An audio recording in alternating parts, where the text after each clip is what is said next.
السلام عليكم ورحمة الله وبركاته. بسم الله الرحمن الرحيم. الحمد لله رب العالمين، والصلاة والسلام على رسوله الكريم محمد وعلى آله وأصحابه أجمعين، أما بعد. أعوذ بالله من الشيطان الرجيم. بسم الله الرحمن الرحيم. يا أيها الذين آمنوا من يرتد منكم عن دينه فسوف يأتي الله بقوم يحبونه ويحبونه أذلة على المؤمنين أعزة على الكافرين. محترم سامعین کرام، بزرگان دین، بھدوہی کی جماعت اہل حدیث کے ذمہ داران، ہمارے متعلقین اور نوجوانان ملت اسلامیہ،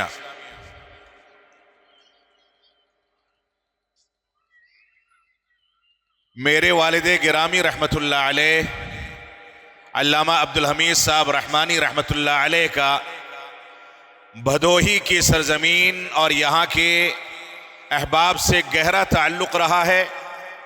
یہاں کے بہت سارے بزرگوں سے اٹھنا بیٹھنا، ان کے ساتھ میل جول رکھنا، ان کے ساتھ تبادلے خیال کرنا، رائے مشورہ کرنا، اور یہ سلسلہ ہمیشہ جاری رہا. اس وجہ سے میں اپنے آپ کو خوش نصیب سمجھتا ہوں کہ والد گرامی رحمۃ اللہ علیہ کے متعلقین، ان کے دوست و احباب اور ان کے ساتھ اٹھنے بیٹھنے والوں کے درمیان مجھ کو کچھ بولنے کا موقع ملا. اللہ رب العالمین اس کو قبول فرمائے اور ہم کو قرآن و سنت کے مطابق منہج سلف کی روشنی میں زندگی کو ڈھالنے کی توفیق عطا فرمائے. موضوع خطابت انتظامیہ کی جانب سے جو مجھ کو دیا گیا ہے وہ ہے فتنے ارتداد اور ہماری ذمہ داریاں. فتنے ارتداد کیا چیز ہے اور اس سے متعلق ہماری ذمہ داریاں کیا ہیں، یہ موضوع کے دو گوشے ہیں. ان دونوں گوشوں پر میں کوشش کروں گا کہ آپ حضرات کے سامنے قرآن و سنت کی روشنی میں تھوڑی سی گفتگو کر سکوں. اللہ رب العالمین ہم کو اس حساس موضوع پر غور و تدبر کرنے کی توفیق عطا فرمائے. ارتداد کس کو کہا جاتا ہے؟ ارتداد در حقیقت کہا جاتا ہے دین اسلام کے انکار کر دینے کو. ایک انسان، ایک مسلمان اگر دین اسلام کی بنیادوں کا انکار کر دے تو گویا وہ دین اسلام سے خارج ہو گیا. اب یہ انکار نواقض اسلام کو اپنا کر کے کیا جائے یا صریح طور سے دین اسلام کی بنیادوں کا انکار کر دیا جائے، ہر صورت میں مسلمان کسی حد تک، چاہے مکمل طریقے سے چاہے تھوڑا بہت دین اسلام سے خارج ہو جاتا ہے. موجودہ دور جو کہ فتنوں کا دور ہے، اس دور کے فتنوں میں سب سے خطرناک فتنہ یہ ہے کہ ہم نے اپنے خاندانوں اور اپنے گھرانوں میں اپنی اولاد اور اپنے بچوں کی تربیت سے متعلق جن غفلتوں کو اختیار کر رکھا ہے، اس کے نتیجے میں نئی نسلیں اگر صاف طریقے سے اسلام کا انکار نہیں کرتی ہیں تو کم از کم نمازوں کی غفلت، قرآن مجید سے دوری، ماں باپ کی نافرمانی، قرآن و سنت کا استہزاء اور قرآن و سنت سے دوری کے نتیجے میں وہ کسی حد تک اسلام سے دور ہو جاتی ہیں. موجودہ دور کے جو عظیم فتنے ہیں، ان فتنوں میں سے ایک فتنہ یہ ہے کہ دینداری کے نام پر ایک انسان نمازوں کا پابند ہے، قرآن مجید کی تلاوت کا اعتبار رکھتا ہے، سنت رسول اور سیرت رسول کے مطالعے کا عادی ہے، لیکن اس کے باوجود وہ ایسی فکر سے متاثر ہو جاتا ہے کہ دنوں رات نمازیں ادا کرنے، تہجد اور قیام اللیل کا اہتمام کرنے، تلاوت کلام پاک کا اہتمام کرنے کے باوجود وہ اسی طریقے سے دین سے نکل جاتا ہے جیسے تیر کمان سے نکل کر کے دور چلا جاتا ہے. رسول اکرم صلی اللہ علیہ وسلم نے خوارج جو کہ دین اسلام کی تاریخ میں، تاریخ اسلام میں سب سے پہلی بدعت ایجاد کرنے والا فرقہ تھا، جنہوں نے دین اسلام کے نام پر ساری کی ساری چیزیں اپنائی، نیکوکار تھے، ان کے سجدے طویل ہوا کرتے تھے، خوبصورت آواز میں تلاوت کا اہتمام کیا کرتے تھے، بڑی دل لگی کے ساتھ اللہ رب العالمین کی عبادت کیا کرتے تھے، لیکن رسول اکرم صلی اللہ علیہ وسلم نے ان کی صفت جو بتائی، فرمایا تم اپنے سجدوں کو ان کے سجدوں کے آگے حقیر سمجھو گے، اپنی نمازوں کو ان کی نمازوں کے آگے حقیر سمجھو گے۔ وہ تلاوت تو کریں گے، قرآن مجید کی تلاوت کا اہتمام تو کریں گے، لیکن قرآن مجید کی آیتیں، قرآن مجید کے احکامات، قرآن مجید کی تعلیم اور قرآن مجید کا پیغام ان کے حلق سے نیچے نہیں اترے گا۔ آج کے دور میں ہماری صورتحال کچھ ایسی ہی ہے کہ ہم یہ سمجھتے ہیں کہ ہم نے مسجدوں کو آباد کر دیا، تلاوت کلام پاک کا اہتمام کر لیا، جلسوں میں شرکت کر لی، حج و عمرے کا اہتمام کر لیا، صدقات و خیرات کا اہتمام کر لیا، مسلم خاندانوں میں رشتے کر کے اپنے بچوں کی شادیاں کر دی، تو ہم یہ سمجھتے ہیں کہ ہم سچے مسلمان ہو گئے، ہم نے اسلام کے صحیح پیغام کو سمجھ لیا۔ معاف فرمائیں گے، یہ اسلام کا پیغام نہیں ہے۔ اسلام کو اگر آپ کو سمجھنا ہے تو اسلام کو اس دور میں جا کر کے سمجھنا ہوگا جو دور عہد ذری تھا، جو دور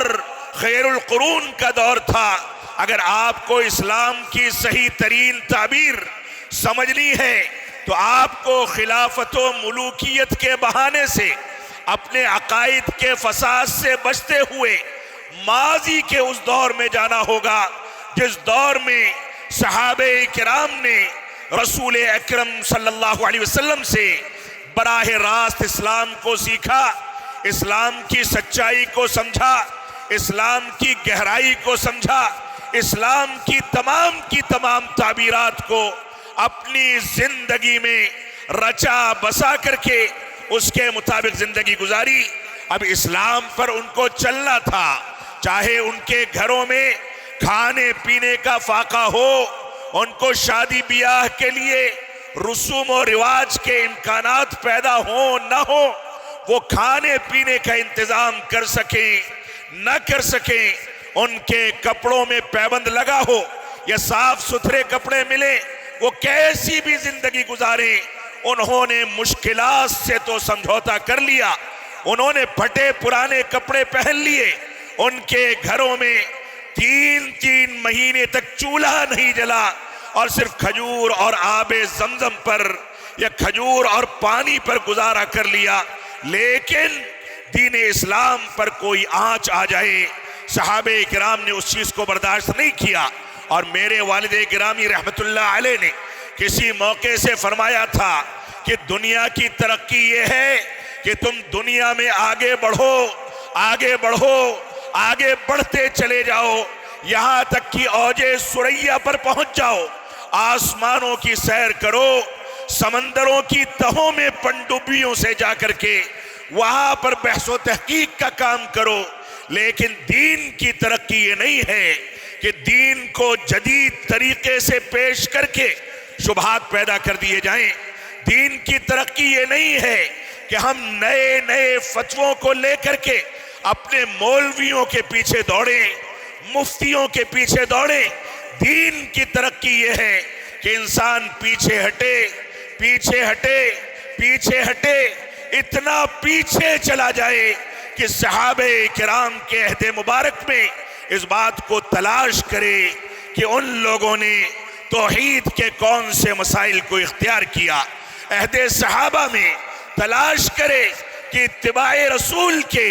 کون سے تقاضوں کے مطابق ان لوگوں نے زندگی گزاری۔ صحابہ کرام کے عہد مبارک میں وہ جا کر کے ٹٹولے اور تلاش کرے،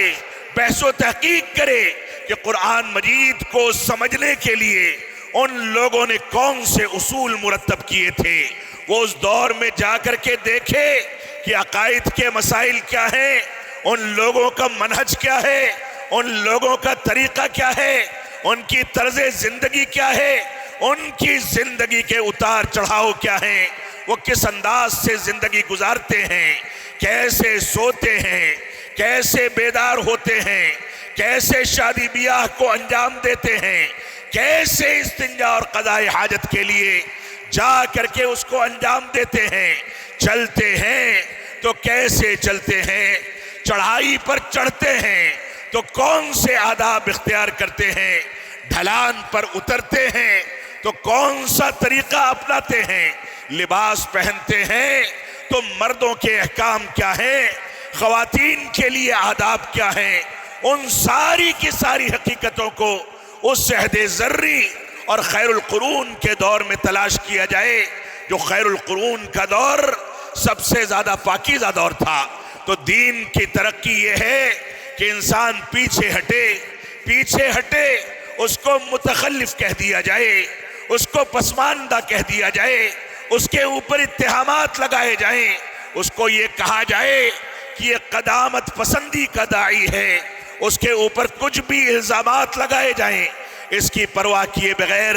دین کو سمجھنے کے لیے ہم پیچھے جا کر کے 1400 سال پہلے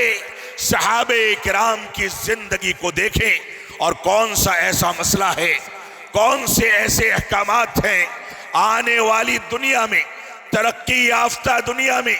جدید سے جدید مسائل پیدا ہو جائیں، لیکن صحابہ کرام نے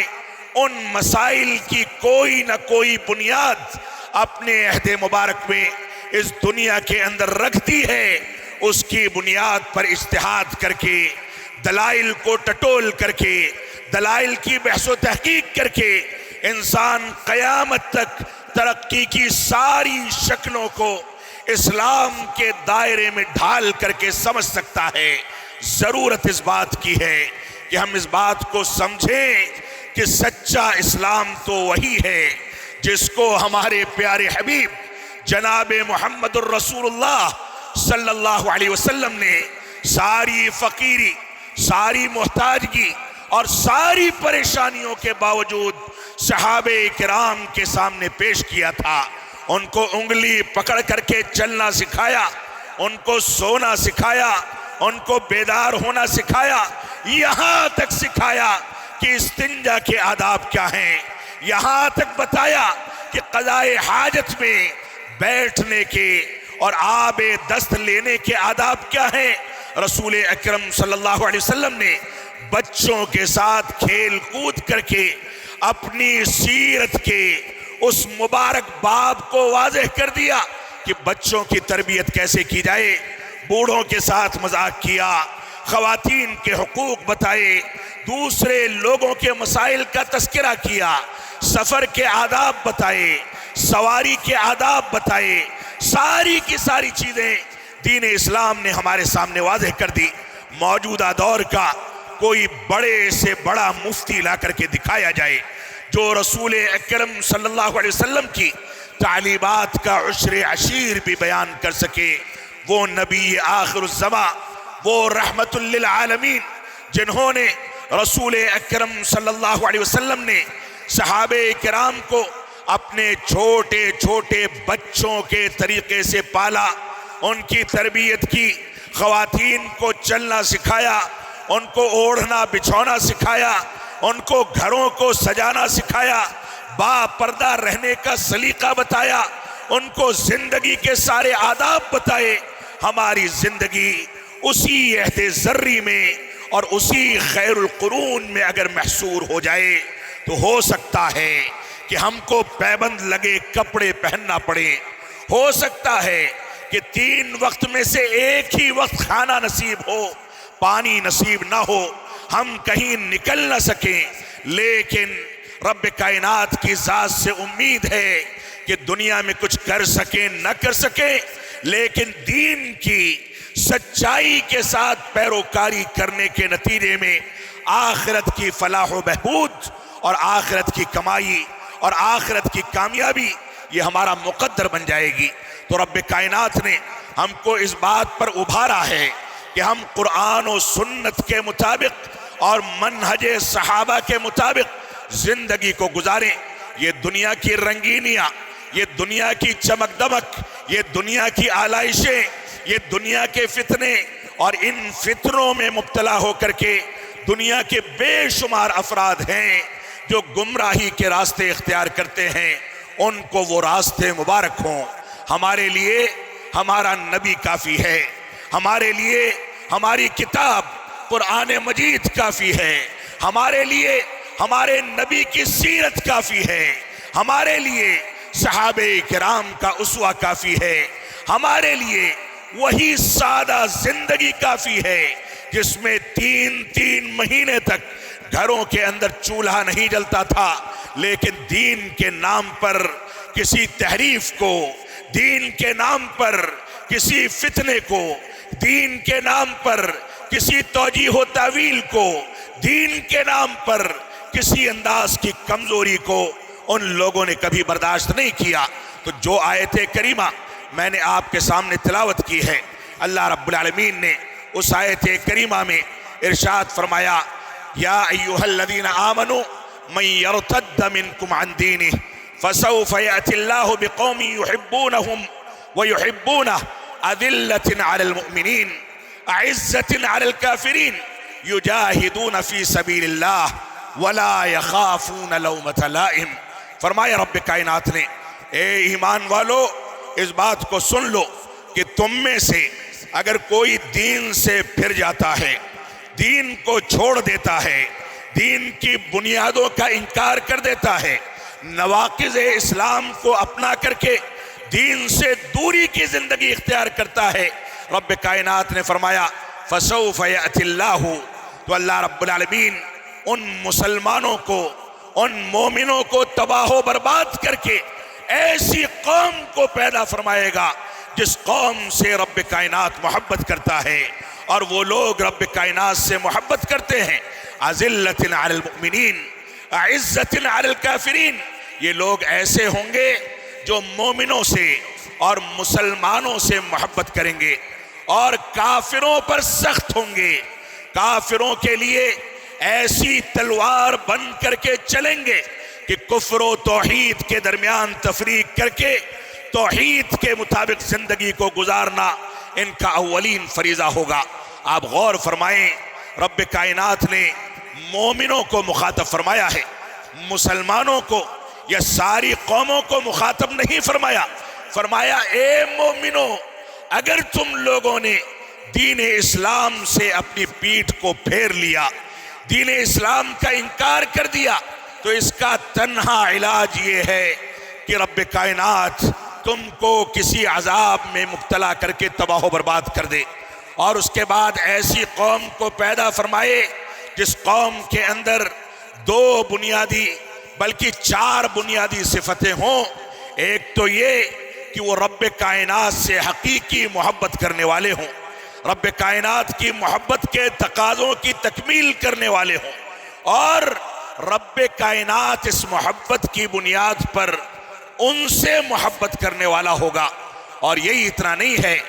مومنوں کے ساتھ وہ نرمی کا پہلو اختیار کریں گے، مومنوں کے ساتھ ان کو سراہنے کا، ان کے مشن کو آگے بڑھانے کا پہلو اختیار کریں گے۔ میں سوال کرنا چاہوں گا، آج کے دور میں جو کہ فتنوں کا دور ہے، اگر ایک مسلمان حقیقی معنی میں قرآن و سنت کی تعلیم کو لوگوں کے سامنے پیش کرنے کی جرأت کرتا ہے، تو مسلمانوں ہی کے دوسرے گروہ اور دوسرے مکاتب فکر اس کو مسجدوں سے باہر کرتے ہیں، مسجدوں کو دھلوایا جاتا ہے، اس کے اوپر کفر کے فتوے لگائے جاتے ہیں، یہ کہا جاتا ہے کہ یہودیوں کا ایجنٹ ہے، یہ کہا جاتا ہے یہ انگریزوں کی اولاد ہے، یہ کہا جاتا ہے یہ اسلام سے خارج ہیں، یہ کہا جاتا ہے کہ لوگوں کے اشارے پر کام کرتے ہیں۔ معاف فرمائیں گے، آج ہمارا مقابلہ غیروں سے کہیں زیادہ ان مسلمان بھائیوں سے ہے جو رب کائنات کے رب ہونے کا اقرار کرتے ہیں، لیکن دین اسلام کی تعبیرات میں، دین اسلام کی حقیقت کو سمجھنے میں وہ کچے ثابت ہوئی ہیں۔ وہ ہمارے اوپر فتاوے داغتے ہیں، ہم کو اسلام سے خارج کہتے ہیں۔ وہ کہتے ہیں کہ ان کو بخاری کا بخار آتا ہے، وہ کہتے ہیں کہ یہ پرانی باتیں کرنے والے لوگ ہیں۔ معاف فرمائیں گے، یہ المیہ ہماری صفوں کے اندر موجود ہے۔ رب کائنات نے فرمایا اگر یہی صورتحال رہی کہ اسلام کے حقیقی ترجمانوں کی مذاق اڑا کر کے ان کے اوپر اتہامات لگائے جاتے رہے، فَسَوْفَ يَأْتِ اللَّهُ بِقَوْمٍ يُحِبُّهُمْ وَيُحِبُّونَهُ، تو اللہ رب العالمین ان قریب مسلمانوں کو تباہ کر کے ایسی قوموں کو پیدا کرے گا جو قرآن و سنت کا احترام کرنے والی ہوگی، اور جو قرآن و سنت کا احترام کرتا ہے، قرآن و سنت کے تقاضوں کو سمجھتا ہے، منہج صحابہ کو سمجھتا ہے، وہی حقیقت میں رب کائنات سے محبت رکھنے والا اور رب کائنات ان سے محبت رکھنے والا ہوتا ہے۔ تو فرمایا یہ مومنوں کے لیے نرم ہوں گے، مومنوں کے مشن کو آگے بڑھانے والے اور اس کی دعوت و تبلیغ اور نشر و اشاعت کرنے والے ہوں گے، اور کافروں پر یا جو دین اسلام کا مذاق اڑاتے ہیں، نہیں عن المنکر کے فریضے کو انجام دے کر کے یہ ان کے اوپر سخت ہوں گے، اور ان کی کسی بھی سازش کو جو قرآن و سنت کی مخالفت میں تیار کی گئی ہے اس کو کبھی آگے نہیں بڑھنے دیں گے۔ اللہ رب العالمین نے ہم کو اس آیت کریمہ میں واضح تنبیہ فرما دی، اے لوگو دین اسلام پر مکمل طریقے سے قائم رہو۔ اگر اس کا انکار کیا تو اس کا سب سے بڑا خسارہ یہ ہے کہ رب کائنات کی نظر میں تمہاری کوئی وقعت نہیں ہوگی، تم کو تباہ کر دیا جائے گا، دوسری قوم کو پیدا کیا جائے گا۔ اللہ رب العالمین نے فرمایا فَأَمَّا مَنْ طَغَى وَآثَرَ الْحَيَاةَ الدُّنْيَا فَإِنَّ الْجَحِيمَ هِيَ الْمَأْوَى، اللہ رب العالمین نے فرمایا جس نے بغاوت کی، سرکشی کی اور دنیاوی زندگی کو ترجیح دے کر کے دنیا کا ہو کر کے رہ گیا، فَإِنَّ الْجَحِيمَ هِيَ الْمَأْوَى، تو اس کا ٹھکانہ دوزخ ہے۔ اور رب کائنات نے ایک دوسری جگہ پر ارشاد فرمایا وَإِذَا أَرَدْنَا أَن نُهْلِكَ قَرْيَةً أَمَرْنَا مُتْرَفِيهَا فَفَسَقُوا فِيهَا فَحَقَّ عَلَيْهِ الْقَوْلُ فَدَمَّرْنَاهَا تَدْمِيرًا۔ بنی اسرائیل، سورہ بنی اسرائیل میں رب کائنات فرماتا ہے اگر ہم کسی بستی کو تباہ کرنا چاہتے ہیں، لوگوں کو تباہ و برباد کرنا چاہتے ہیں، ہلاک کرنا چاہتے ہیں، تو اس میں جو لوگ خوشحال ہیں ان کو حکم دیتے ہیں کہ اس بستی میں رہتے ہوئے فسق و فجور کریں، توحید کی مخالفت کریں، اتباع رسول کا ٹھٹھا اڑائیں، دین اسلام کا مذاق اڑائیں، فحش کاری اور بے حیائی کو اپنائیں، بے پردگی کو اپنائیں، غلط انداز کی چیزوں کو اپنائیں، اور اس کے بعد جب خوشحال لوگ گمراہی کا راستہ اختیار کر لیتے ہیں فحق علیہ القول، تو ان لوگوں پر رب کائنات کا کلام ثابت ہو جاتا ہے فَدَمَّرْنَاهَا تَدْمِيرًا، تو ہم ان کو تباہ و برباد کر دیتے ہیں، بالکل ہلاک کر دیتے ہیں۔ یہ رب کائنات نے تنبیہ فرمائی اگر آج ہم اپنے محلوں کا، اپنی بستیوں کا، اپنی آبادیوں کا، اپنے گاؤں دیہات کا، اپنے شہروں کا، اپنے خاندان کا، اپنے گھرانوں کا، اپنی مسجدوں کا، اپنے مدرسوں کا، اور جہاں بھی ہم کام کرتے ہیں، کوئی فیکٹری ہو، کسی انداز کا شو روم ہو، تجارت کے لیے آپ کہیں جاتے آتے ہوں، ان ساری کی ساری جگہوں پر اگر آپ جائزہ لیں تو حقیقت یہی ہے کہ ہم نے سرکشی کی زندگی اختیار کر رکھی ہے، ہم نے قرآن و سنت کو نظر انداز کر کے بالائے طاق رکھ دیا، ہم نمازوں کی پابندی نہیں کرتے، رب کائنات کی دی ہوئی نعمتوں کو شادی بیاہ میں تباہ و برباد کرتے ہیں۔ ہماری صورتحال یہ ہے کہ ہم اسراف و تبذیر میں شیطان کے بھائی بن کر کے غریبوں اور فقراء کو نظر انداز کرتے ہیں۔ آج صورتحال یہ ہے کہ ہمارے خاندانوں میں بے نمازی پنپتے ہیں، پلتے ہیں، لیکن ان کے لیے کوئی ضابطہ نہیں بنایا جاتا۔ ہمارے خاندانوں میں خلافت و ملوکیت کے بہانے سے صحابہ کرام پر تنقیدیں کرنے والے، صحابہ کرام کی تنقیص بیان کرنے والے، صحابہ کرام پر انگلیاں اٹھانے والے، قرآن مجید کی غلط تفسیر پیش کرنے والے، قرآن مجید کی تفسیر کو تفسیر بالرائے کے مطابق سمجھنے والے بے شمار افراد ہیں۔ ہمارے خاندان میں ایک نوجوان ایسا مل جائے گا جو جا کر کے یہ سوال کرتا ہے کہ امیر معاویہ رضی اللہ تعالیٰ عنہ نے ایسا کیوں کیا، جا کر کے یہ سوال کرتا ہے کہ فلاں صحابی رسول اور فلاں صحابی رسول کے درمیان اختلاف کیوں ہو گیا۔ یہ نہیں جانتے ہیں کہ صحابہ کرام پر کلام کرنے کا حق ہم کو حاصل نہیں ہے، اور صحابہ کرام کو کافر قرار دینے والوں اور اسلام سے خارج قرار دینے والوں نے شبہات پیدا کر کے ہم کو فتنوں میں مبتلا کر کے ایک ایسے گڑھے میں پہنچا دیا ہے جہاں سے نکل پانا بہت آسان نہیں ہے۔ تو فرمایا رب کائنات نے کہ جب ہم دیکھتے ہیں کہ کسی بستی کے اندر، کسی آبادی کے اندر برائیاں بڑھتی چلی جا رہی ہیں، تو خوشحال لوگوں کو ہم یہ کہتے ہیں کہ وہ برائیاں کرتے رہیں، سرکشی کرتے رہیں، اسلام کی مخالفت کرتے رہیں، اور اس کے بعد ان کے اوپر رب کائنات کا عذاب ثابت ہو جاتا ہے، فَدَمَّرْنَاهَا تَدْمِيرًا، اور اس کے بعد ان کو تباہ و برباد کر دیا جاتا ہے۔ اللہ رب العالمین نے اس دنیا میں ہم کو جو پیدا فرمایا اس کا مقصد ذکر کرتے ہوئے فرمایا الذی خلق الموت والحیات لیبلوکم ایکم احسن عملا۔ سورۃ الملک کی ابتدا میں رب کائنات نے فرمایا اس نے زندگی اور موت کو اس وجہ سے پیدا فرمایا ہے تاکہ وہ اس بات کو دیکھ سکے، تم کو آزما سکے کہ تم میں بہتر عمل والا کون ہے، کون بہتر انداز کی زندگی گزارتا ہے، کون تقوی اور پرہیزگاری کو اپناتا ہے، کون ہے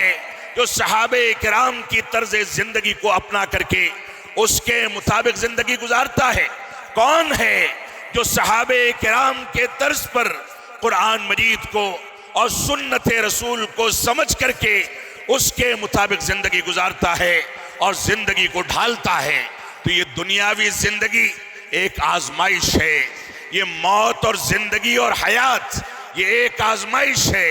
اس آزمائش کی زندگی میں ہم کو اپنے عمل پر توجہ دینی ہوگی کہ ہم قرآن و سنت کے مطابق اپنی زندگی کو ڈھال سکیں۔ رب کائنات نے فرمایا وما محمد الا رسول قد خلت من قبله الرسل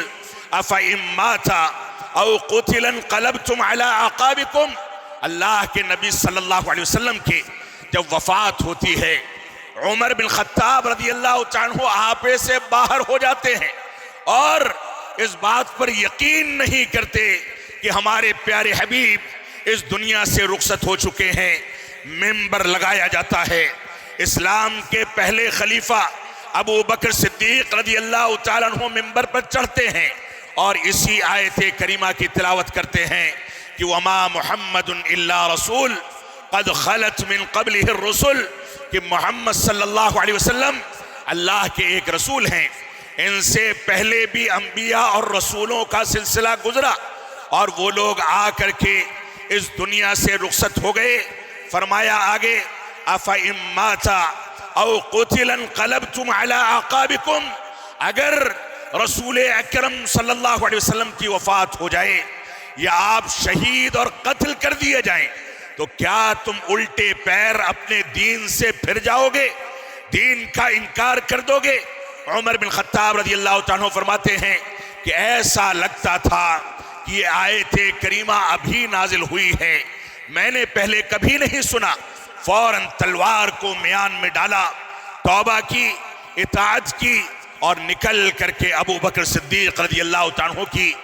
اشراف میں آ کر کے بیٹھ گئے۔ یہ صورتحال تھی۔ ابو بکر صدیق رضی اللہ عنہ نے اس کے بعد فرمایا، صحیح بخاری کی روایت ہے، من کان یعبد محمدا فإن محمدا قد مات۔ اے لوگوں سن لو، جو محمد صلی اللہ علیہ وسلم کی عبادت کرتا تھا وہ سمجھ لے کہ محمد صلی اللہ علیہ وسلم کی وفات ہو چکی۔ ومن کان یعبد اللہ فإن اللہ حی لا يموت، اور جو رب کائنات کی عبادت کرتا تھا اللہ رب العالمین زندہ ہے اور کبھی وفات پانے والا نہیں، کبھی مرنے والا نہیں۔ یہ صورتحال تھی۔ اللہ کے نبی صلی اللہ علیہ وسلم کی عبادت کے بارے میں یہ تصور پیش کیا گیا، اور آج کے دور میں اللہ کے نبی صلی اللہ علیہ وسلم کے نام سے وسیلہ اپنے پیروں کو اور پیرانے پیر کو اور قبر والوں کو اور ان کی قبروں کو سجانے دھجانے، ان کے اوپر چادریں چڑھانے، پھول برسانے، قبروں پر تعمیر کرنے، قبروں پر تلاوت کا اہتمام کرنے، قبروں پر منتیں مانگنے، قبر والوں سے دعائیں کرنے، اور نہ جانے کون کون سے سلسلے ہیں جس کی بنیاد پر ہم اپنے عقیدے توحید کو تباہی کے دہانے پر لے جا کر کے اپنے اسلام کو ضائع کرتے ہیں۔ آج کے دور میں یہ ہماری ذمہ داری ہے کہ صحیح بخاری کی اس روایت کو سامنے رکھتے ہوئے اس تصور کو سامنے رکھیں کہ وہ اسلام جس نے اپنے نبی آخر الزماں کی عبادت کی اجازت نہیں دی، وہ نبی آخر الزماں جنہوں نے صاف طریقے سے اپنی آخری وصیت میں فرما دیا کہ لعنت اللہ علی الیہود والنصارى اتخذوا قبور انبیائہم مساجد، کہ اللہ رب العالمین کی لعنت ہو یہودیوں پر، رب کائنات کی لعنت ہو نصرانیوں پر جنہوں نے اپنے انبیاء کی قبروں کو سجدہ گاہ بنا لیا۔ اللہ کے نبی صلی اللہ علیہ وسلم اپنی آخری وصیت میں درد مندی کے ساتھ اپنے مبارک چہرے سے چادر کو ہٹاتے ہیں، پھر اوڑھتے ہیں، بیٹھنے کی طاقت نہیں ہے۔ عائشہ صدیقہ رضی اللہ عنہا اپنی مبارک پیٹھ پر سہارا دے کر کے بیٹھاتی ہیں۔ صورتحال یہ ہے کہ کبھی مبارک سینے پر اپنا سر رکھ کر کے سہارا لیتے ہیں، کبھی مبارک ران پر سر کو ڈال کر کے، اور اس کے بعد ان سے گزارش کرتے ہیں اگر مسجد جانا ہوتا ہے تو دو صحابہ کرام آ کر کے آپ کو اپنا کندھا دے کر کے سہارا دے کر کے مسجد لے جاتے ہیں۔ اس عالم میں آپ نے اگر امت اسلامیہ کو کوئی وصیت فرمائی تو یہ فرمایا کہ یہود و نصارہ کے طریقے پر اپنے انبیاء کی قبروں کو عید اور عرس کی جگہ نہ بنا لینا، اس کی عبادت نہ کرنا، اس کو سجدہ گاہ نہ بنانا، اس پر مسجد تعمیر نہ کرنا، قبروں کے اوپر تعمیر نہ کرنا۔ رسول اکرم صلی اللہ علیہ وسلم کی آخری وصیت تو یہ ہے، اور صحیح بخاری کی اس روایت میں یہ تصور پیش کر دیا گیا کہ جس نے رسول اکرم صلی اللہ علیہ وسلم کی عبادت کا عقیدہ رکھا ہو وہ سمجھ لے کہ آپ کو دوام حاصل نہیں ہے، آپ پردہ نہیں کر گئے بلکہ دنیا سے رخصت ہو گئے، آپ پردہ نہیں کر گئے بلکہ آپ کی وفات ہو گئی۔ قرآن مجید بار بار اس حقیقت کو بیان کرتا ہے، تو ہم اس تصور کے تحت اگر اپنا جائزہ لیتے ہیں تو کتنے ایسے مسلمان ہیں جن کو اولاد کی ضرورت ہوتی ہے تو اجمیر کا چکر لگاتے ہیں، جن کو کسی چیز کی منت مانگنی ہوتی ہے تو قبر والوں کے سجادہ نشینوں کے پاس جا کر کے منتیں مانگتے ہیں، تعویذ گنڈے کرتے ہیں، تلاوت کا اہتمام کرتے ہیں، جبکہ ان ساری کی ساری چیزوں کو رب کائنات کے ساتھ خاص کیا جانا چاہیے۔ اللہ رب العالمین کو دنیا میں کیے جانے والے سارے گناہ برداشت ہیں، لیکن شرک اگر اس کے ساتھ کیا جائے، چاہے اس کی ربوبیت میں، چاہے الوہیت میں، چاہے اسماء و صفات میں، یہ رب کائنات کو برداشت نہیں ہے۔ تو اللہ کے نبی صلی اللہ علیہ وسلم کے بارے میں ابو بکر صدیق رضی اللہ عنہ نے فرمایا کہ وما محمد الا رسول، محمد صلی اللہ علیہ وسلم اللہ رب العالمین کے رسول ہیں۔ اگر آپ کی وفات ہو جائے یا آپ شہید کر دیے جائیں یا قتل کر دیے جائیں تو کیا تم دین سے پھر جاؤ گے؟ حقیقت یہ ہے کہ رب کائنات نے رسول اکرم صلی اللہ علیہ وسلم کے عہد مبارک میں 23 سالہ دور نبوت میں قرآن مجید جیسے معجزے کو نازل فرما کر کے احادیث رسول کے ذریعے، صحابہ کرام کے عمل کے ذریعے، صحابہ کرام کی تطبیق کے ذریعے دین اسلام کو مکمل کر دیا۔ اتنا مکمل کر دیا کہ حجۃ الوداع میں رسول اکرم صلی اللہ علیہ وسلم نے صحابہ کرام سے مخاطب ہو کر کے فرمایا کہ کیا میں نے دین اسلام کی ساری تعلیمات تم تک پہنچا دی؟ کیا میں نے دین اسلام کی امانت کو مکمل کر دیا؟ کیا میں نے اس امانت کی ادائیگی کر دی؟ سارے کے سارے صحابہ کرام نے ایک جٹ ہو کر کے کہا کہ اللہ کے نبی صلی اللہ علیہ وسلم، ہم گواہی دیتے ہیں کہ آپ نے دین کی امانت کو ادا کر دیا۔ رسول اکرم صلی اللہ علیہ وسلم نے اپنی مبارک نگاہیں، مبارک سر آسمان کی جانب اٹھایا، اشارہ فرمایا اور رب کائنات کو مخاطب کر کے فرمایا، اے رب کائنات تو گواہ رہنا، میں نے دین کی امانت کو مکمل کر دیا، لوگوں کے سامنے پہنچا دیا۔ آج کے دور میں ہم مفتی ہوں، علامہ ہوں، فقیہ ہوں، خطیب ہوں، واعظ ہوں، ہم کیا دین اسلام کی امانت کا حق ادا کرتے ہیں؟ نہیں کرتے ہیں۔ اس پر غور و تدبر کرنے کی ضرورت ہے۔ تو فرمایا اللہ کے نبی صلی اللہ علیہ وسلم اگر قتل کر دیے جائیں یا آپ کی وفات ہو جائے تو یہ اس بات کا معنی نہیں ہے کہ ہم دین سے پھر جائیں، بلکہ دین کی امانت کو رب کائنات نے محدثین کے ذریعے، کتب حدیث کے ذریعے، قرآن مجید کے ذریعے، صحابہ کرام کے ذریعے مکمل طریقے سے اس کی تکمیل پر فرما کر کے اس کے سارے سروں کو محفوظ فرما دیا۔ اب جو دین اس دور میں تھا وہی آج بھی دین ہے، اور جو اس دور میں دین نہیں تھا اگر آج اس کو دین کے نام پر اپنی زندگی میں اپنایا جاتا ہے تو گویا اس کو اپنانے والا نعوذ باللہ من ذالک رسول اکرم صلی اللہ علیہ وسلم پر یہ اتہام لگاتا ہے کہ آپ نے ان چیزوں کو چھپا لیا تھا، آپ نے خیانت کی تھی، اسی وجہ سے وہ چیزیں جو رسول اکرم صلی اللہ علیہ وسلم سے منقول نہیں ہیں ان کو بھی دین کی جانب منسوب کر کے خیانت کا اتہام لگایا جاتا ہے۔ تو ہماری ذمہ داری ہے کہ ہم قرآن و سنت کے مطابق اپنی زندگی کو ڈھالیں۔ تمہید کے لمبے ہونے کے لیے میں معذرت چاہوں گا، اپنے موضوع پر آنا چاہوں گا۔ آپ سمجھیں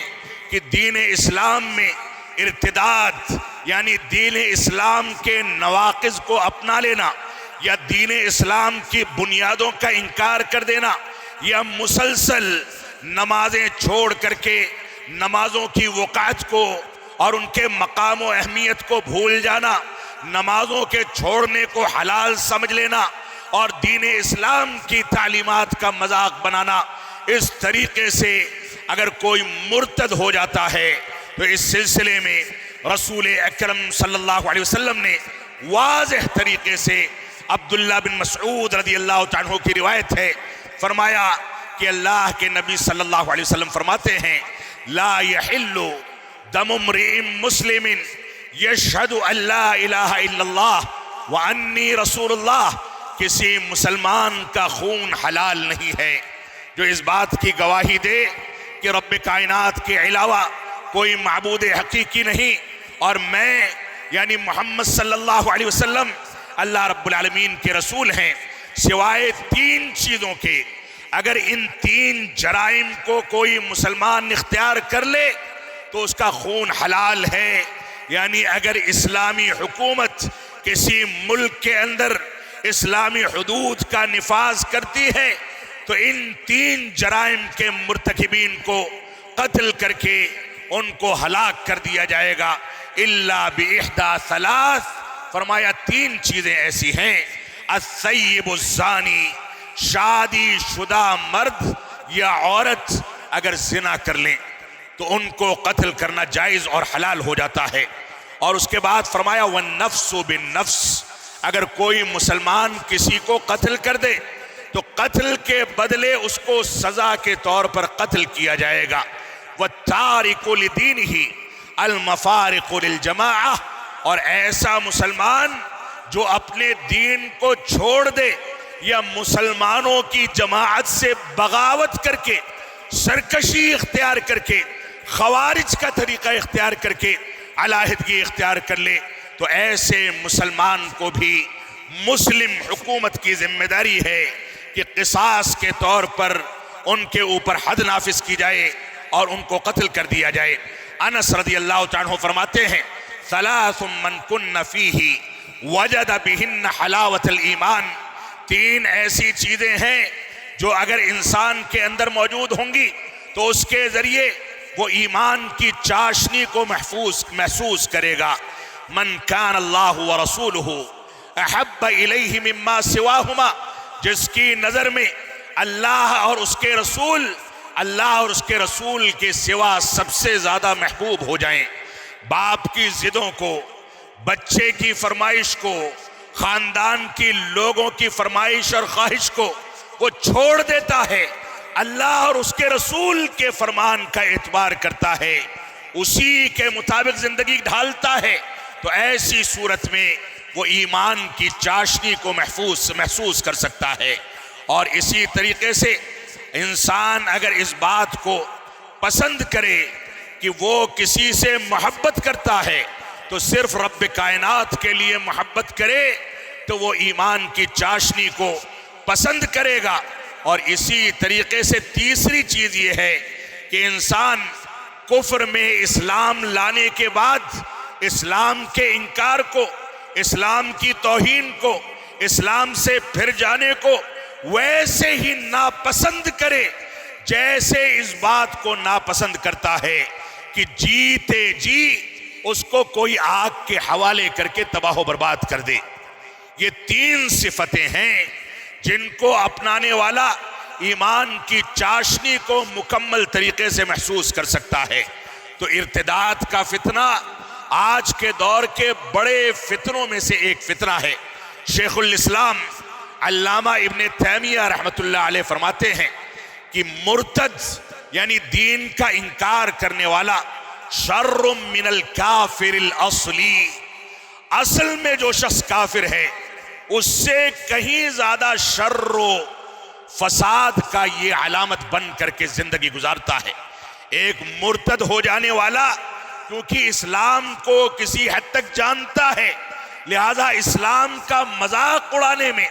کوئی کسر نہیں چھوڑتا، تو مرتد ہو جانے والا یہ کافر سے کہیں زیادہ شر پسند اور کہیں زیادہ برا ہوتا ہے۔ اور آپ ردت کو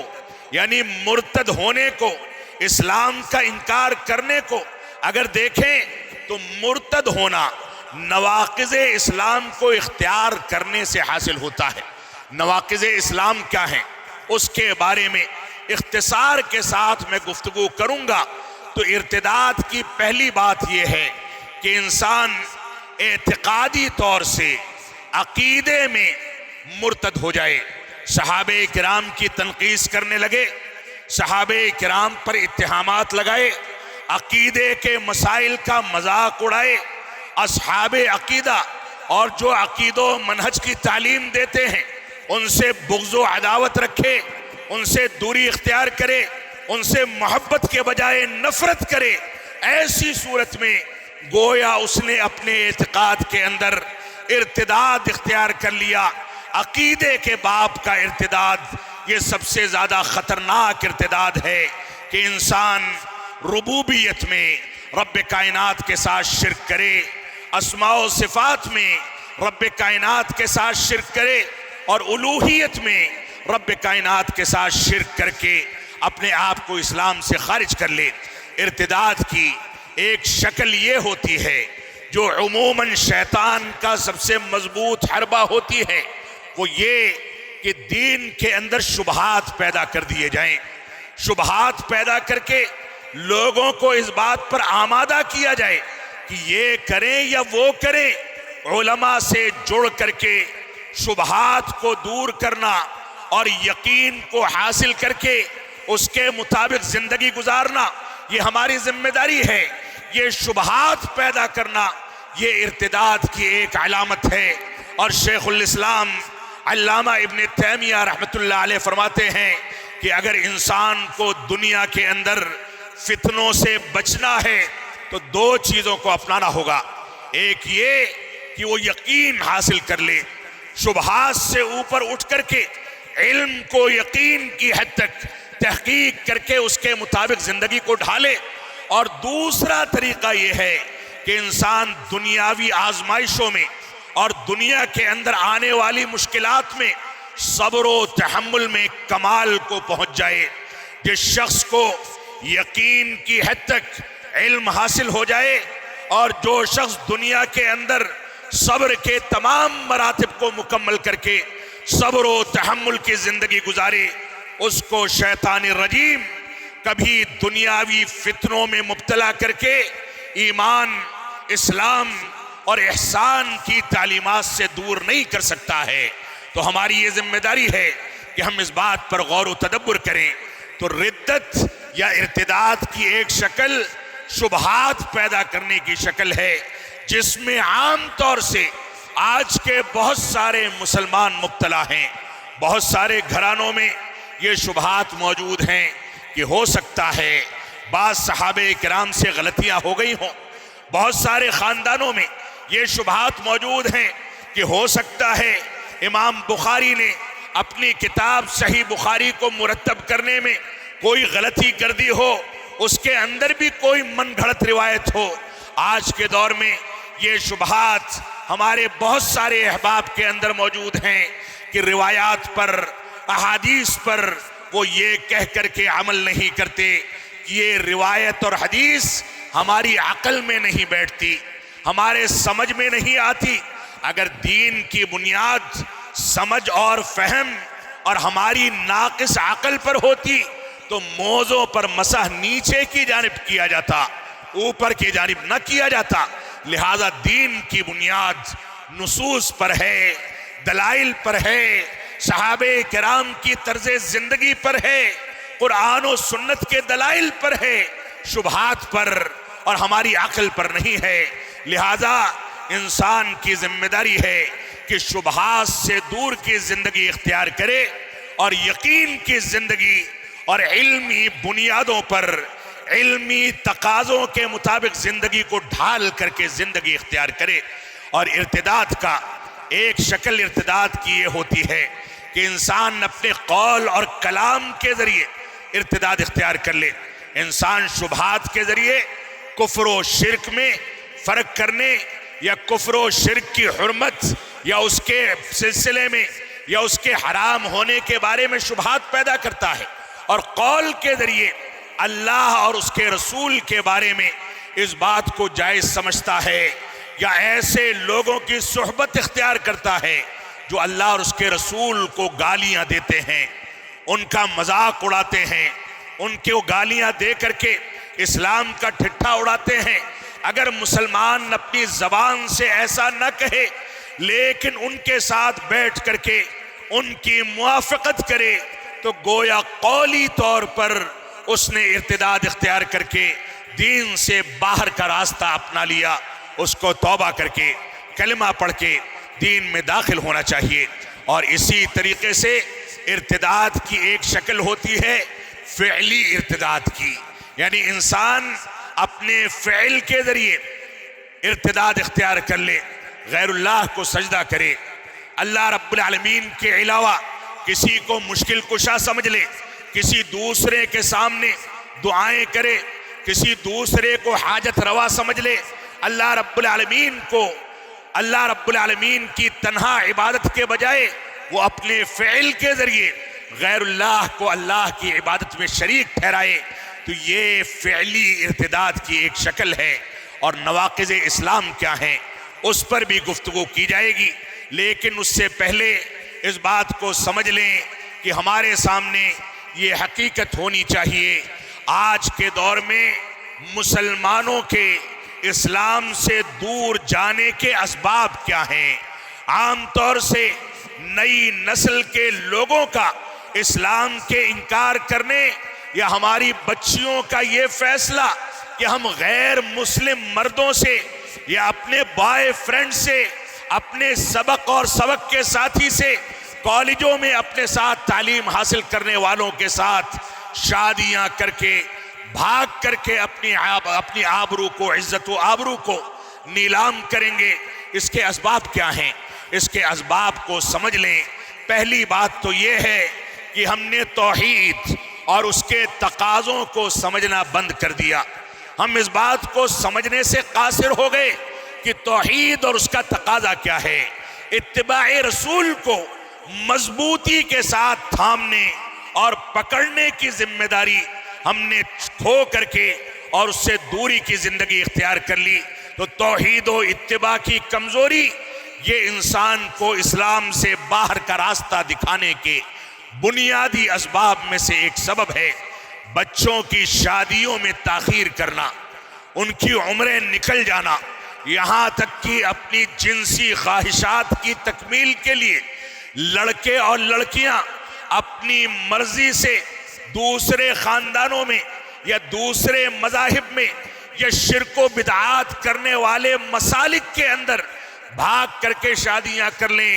ماں باپ کی مرضی کے خلاف شادیاں کر لیں، تو شادی کی تاخیر بھی یہ کبھی کبھار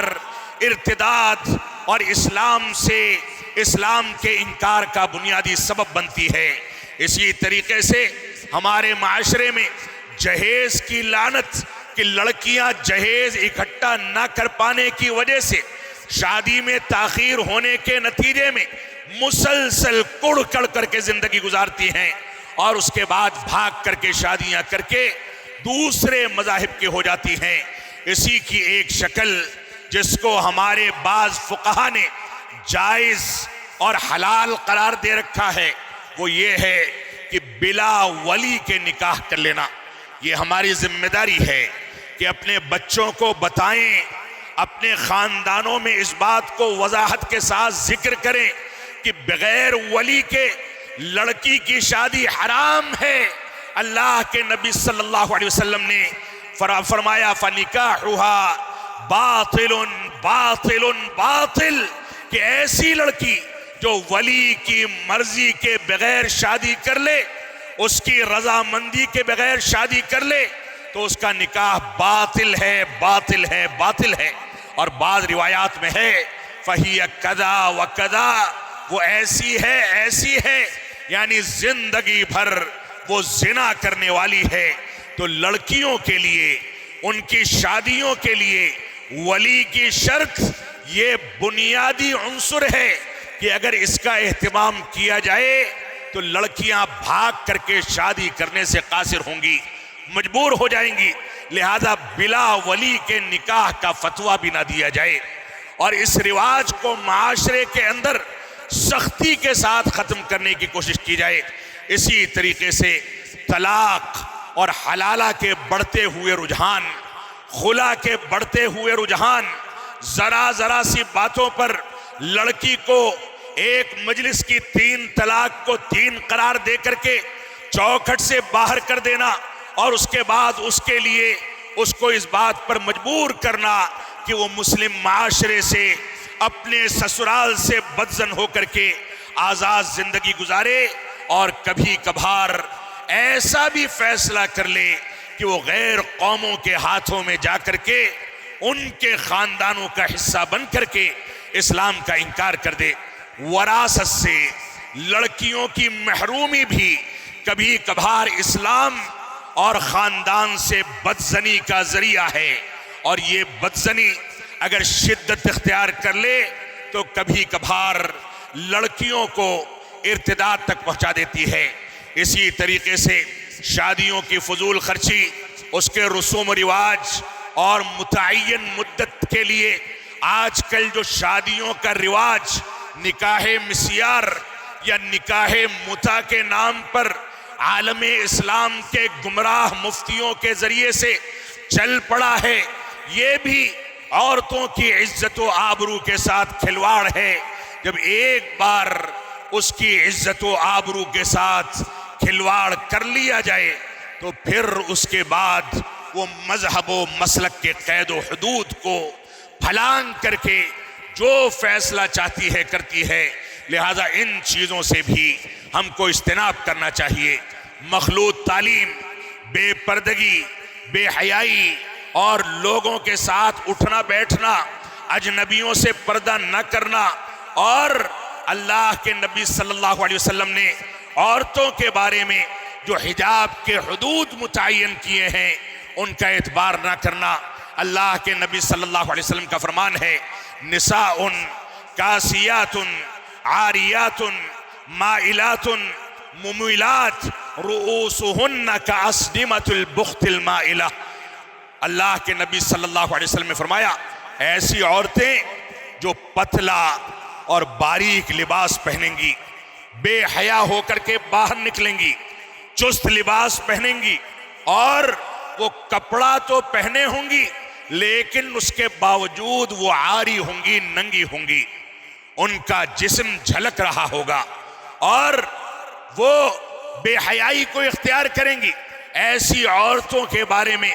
رسول اکرم صلی اللہ علیہ وسلم نے فرمایا کہ ان کو جنت کی خوشبو نہیں مل سکتی۔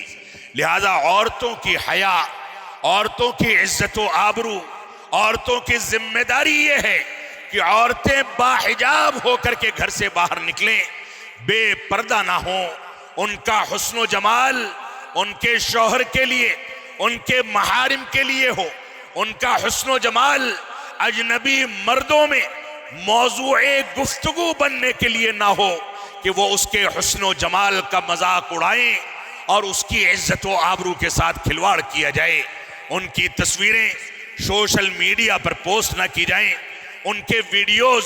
سوشل میڈیا پر ڈال کر کے لوگوں کو مذاق بڑھانے کا موقع نہ دیا جائے۔ لہذا خواتین کی ذمہ داری یہ ہے کہ حجاب کے سارے حدود کو تحفظ فراہم کریں۔ مخلوط تعلیم جو آج کے دور کا سب سے بڑا المیہ ہے کہ لڑکی بڑی ہو جائے، لڑکوں کے ساتھ پڑھتی رہے، دوسرے شہروں کا اکیلے سفر کرے، دوسرے شہروں میں اکیلے رہائش اختیار کرے، مردوں کے ساتھ گھومے،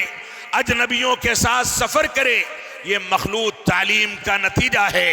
اور اسی مخلوط تعلیم کے نتیجے میں آج لڑکیاں دوسرے مذاہب میں بھاگ کر کے شادیاں کرتی ہیں۔ ہماری ذمہ داری ہے اور مسلم قوم کی ذمہ داری ہے کہ ان لڑکیوں کی تعلیم کا بندوبست ایسے اداروں کے ذریعے کیا جائے جہاں صرف لڑکیوں کے معیاری تعلیم کا انتظام کیا جائے، وہ با پردہ رہ کر کے تعلیم حاصل کرے، دنیا میں ترقی کرے اور اختلاط سے دور رہ کر کے زندگی گزارے تاکہ اس کی عزت و وقار کے ساتھ کھلواڑ نہ کیا جائے۔ آج کے دور میں ارتداد کے اسباب میں سے ایک سبب یہ بھی ہے کہ ہم نے بلوغت سے پہلے یا شادی سے پہلے لڑکیوں اور بچوں کے ہاتھ میں موبائل فون دے دیا۔ وہ رات بھر جس سے چاہیں باتیں کریں، جس سے چاہیں سوشل میڈیا پر دوستی کریں، جس سے چاہیں چیٹنگ کریں، جس سے چاہیں گفتگو کریں، جس سے چاہیں تعلقات بنائیں، جس سے چاہیں بے تکلف ہو جائیں، جس سے چاہیں قہقہا لگائیں، جس سے چاہیں ٹائم لے کر کے گھومنے ٹہلنے جائیں، ریسٹورنٹ میں بیٹھ کر کے کھانا پینا کھائیں اور اسلام کی حدوں کو پار کریں، یہ بھی ایک بنیادی سبب ہے۔ اسی طریقے سے ارتداد کے اسباب میں سے ایک سبب یہ بھی ہے کہ ہم نے جبراً لڑکیوں کی شادی کو جائز سمجھ لیا ہے۔ لڑکی کے مرضی کے بغیر لڑکا تلاش کر کے اس کی زندگی میں تھوپ دیا جائے، لڑکی کی مرضی کے بغیر اس کی شادی کرنا جائز نہیں ہے۔ اس کی خواہشات دبتی ہیں، جبراً شادی کی جاتی ہے، کچھ دنوں میں طلاق ہوتی ہے اور اس کے بعد بدزنی کی بنیاد پر کبھی کبھار نوبت یہاں تک آتی ہے کہ لڑکی نکل کر کے دوسرے مذاہب میں شادی کر لیتی ہے۔ آئیے اب نواقض اسلام کو اختصار کے ساتھ بیان کر کے میں اپنے خطاب کو ختم کروں گا۔ نواقض اسلام کیا ہیں اور نواقض اسلام کس کو کہا جاتا ہے؟ نواقض اسلام کہا جاتا ہے اسلام کو توڑ دینے والی چیزوں کو، ایسی چیزیں جن کو اگر مسلمان اپنا لے تو اس بات کا خدشہ ہے کہ وہ اسلام سے خارج ہو جائے گا، اسلام کو چھوڑ دے گا۔ ان میں پہلی چیز یہ ہے کہ اللہ رب العالمین کے ساتھ کسی کو شریک ٹھہرانا، اس سے اسلام سے خارج ہونے کا خطرہ انسان کی زندگی میں داخل ہو جاتا ہے۔ اسی طریقے سے اپنے اور رب کائنات کے درمیان کسی کو واسطہ بنا لینا اور اللہ رب العالمین کو چھوڑ کر کے اس واسطے کے اوپر اعتماد اور بھروسہ کرنا، یہ بھی نواقض اسلام میں سے ایک ناقض ہے۔ تیسرا ناقض اسلام یہ ہے کہ انسان کافر کو کافر نہ سمجھے، مشرک کو مشرک نہ سمجھے، اور مشرک کے شرک میں اور کافر کے کفر میں شک کرے اور اس کے مذہب کو صحیح قرار دے، یہ بھی اسلام سے خارج کر دینے والا ایک عمل ہے۔ چوتھا ناقض اسلام یہ ہے کہ انسان یہ اعتقاد رکھے کہ محمد صلی اللہ علیہ وسلم کے طریقے کو چھوڑ کر کے کسی دوسرے کا طریقہ اللہ کے نبی صلی اللہ علیہ وسلم کے طریقے سے افضل ہے۔ آج ہم میں سے سواد اعظم کا دعویٰ کرنے والے ایسے بے شمار افراد موجود ہیں جو یہ کہتے ہیں، ان کی کتابوں کے اندر یہ عبارتیں موجود ہیں کہ اگر ہمارے امام کا قول اللہ کے رسول صلی اللہ علیہ وسلم کے قول سے ٹکرا جائے تو اللہ کے نبی صلی اللہ علیہ وسلم کے قول کی تعویل کی جائے گی، تعویل ہو جائے تو بہتر ہے ورنہ اس کا انکار کر دیا جائے گا، لیکن اپنے امام کے قول کو نہیں چھوڑا جائے گا۔ یہ بھی اسلام سے خارج ہونے کا ایک بنیادی سبب ہے کہ انسان یہ اعتقاد رکھے کہ محمد صلی اللہ علیہ وسلم کے طریقے کو چھوڑ کر کے کسی دوسرے کا طریقہ آپ کے طریقے سے زیادہ افضل ہے۔ پانچواں ناقض اسلام یہ ہے کہ اللہ کے نبی صلی اللہ علیہ وسلم کی لائی ہوئی شریعت کو سے بغض رکھنا، اس سے نفرت کرنا اور اس سے دوری اختیار کرنا، اس کو ترک کر دینا۔ چھٹا ناقض اسلام یہ ہے کہ اسلام کے کسی حکم یا ثواب و عقاب کے کام کا مذاق اڑانا۔ انسان اسلام کے کسی حکم کا یا ثواب یا عقاب کے کام کا مذاق اڑائے۔ کوئی عالم دین کہتا ہے کہ نماز کو چھوڑنا گناہ کبیرہ ہے، جھوٹ بولنا گناہ کبیرہ ہے، سود کھانا گناہ کبیرہ ہے، لون اور قرض کی بنیاد پر جو بینکوں سے لون لیا جاتا ہے اس کی بنیاد پر کاروبار کرنا گناہ کبیرہ ہے، تو اس کا مذاق اڑایا جائے، اس کا ٹھٹھا اڑایا جائے۔ اسی طریقے سے ساتواں ناقض اسلام یہ ہے کہ جادو ٹونا کر کے انسان جادو ٹونا اور تعویذ گنڈے کے ذریعے اس پر اعتماد کرے اور رب کائنات کے دین کا انکار کرتا چلا جائے۔ جادو ٹونا اور تعویذ گنڈا کرنا یہ بھی نواقض اسلام میں سے ایک ناقض ہے۔ آٹھواں ناقض اسلام یہ ہے کہ مسلمانوں کے بجائے مشرکوں کی مدد کی جائے اور دینی معاملات میں ان سے دوستی کی جائے، یہ بھی نواقض اسلام میں سے ایک بنیادی عنصر ہے۔ نواں ناقض اسلام یہ ہے کہ انسان یہ عقیدہ رکھے کہ بعض لوگوں کو نبی کریم صلی اللہ علیہ وسلم کی شریعت سے نکلنے کا حق حاصل ہے۔ بعض صوفیہ کہتے ہیں کہ ہم کو یقین کا مقام حاصل ہو جائے تو ہماری نمازیں معاف ہو جاتی ہیں، تلاوت سے دوری اختیار کر لی جائے کوئی فرق نہیں پڑتا، تکالیف شریعت سے ہم نکل جاتے ہیں، یہ بھی اسلام سے خارج ہونے کا ایک ذریعہ ہے۔ اور آخری بات، 10واں ناقض اسلام کہ اللہ کے دین سے اعراض کرنا، اس کا علم حاصل نہ کرنا اور اس پر عمل نہ کرنا، اور اسی بے عملی کو یا دین سے اعراض کو یا دین سے دوری کو اپنی زندگی کا لازمی حصہ بنا لینا۔ اللہ رب العالمین ہم کو قرآن و سنت کے مطابق زندگی گزارنے کی توفیق عطا فرمائے۔ اللہ رب العالمین ہم کو اس بات کی توفیق عطا فرمائے کہ ہم نواقض اسلام سے دوری اختیار کریں، رب کائنات ہم کو اس بات کی توفیق عطا فرمائے کہ ہم قرآن و سنت اور منہج صحابہ کے مطابق 1400 سال پیچھے جا کر کے دین اسلام کو سمجھیں، اس کے مطابق زندگی گزاریں، دنیا میں ترقی کریں، لیکن کتنے بھی اونچائی پر پہنچ جائیں، اوج ثریا پر چلے جائیں، پنڈبیوں میں گھومیں، ہوائی جہاز اور راکٹ میں سفر کریں، دنیا کی کوئی بھی ترقی اختیار کر لیں، لیکن ہماری گھٹیوں میں یہ علامت موجود ہو کہ جہاں رب کائنات نے